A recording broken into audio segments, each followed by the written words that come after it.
સંજય કાકા હું હે ને અહીંથી પ્રાઇવેટ જેટમાં બેઠો ને મારે ટિકિટ લેવી હતી પણ ઓલા એરપોર્ટથી લેવી હતી. પછી સોમનાથ હમણાં ગયો હતો ને મોદી, તો એનો પ્રાઇવેટ જેટ દેખાણું મને, તો એને પંખોડી ઉપર ઠેકડો મારી ગયો. હું કે હાઈફ બસી તો ગયો રૂપિયા દેવા.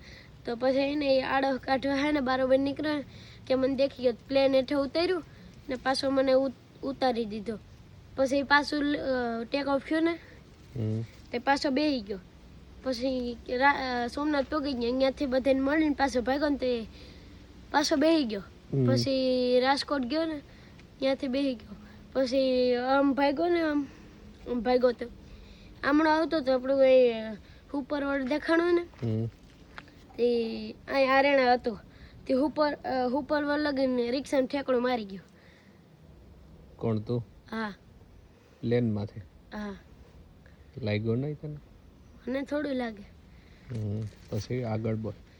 પછી હે ને તમે ગયા હતા ને મોદીને મળવા ને હું પછી મેં તમને ખાલી નહોતું કીધું કે હું તો આફ્રિકા ગયો તો આદિવાસી પાસે ને પછી તમે કીધું હું તો મોદીને મળવા ગયો તો. પછી હું નહોતા આમ કરતા, હું કહું મોદી પાસે ગયો તો પણ આફ્રિકાનું નામ દેવું પડશે. પછી તમે મારી બેસ્તી કરતા હતા કે આફ્રિકા ઓલા આદિવાસી પાસે જતી, મોદી પાસે ફરી આવ્યા.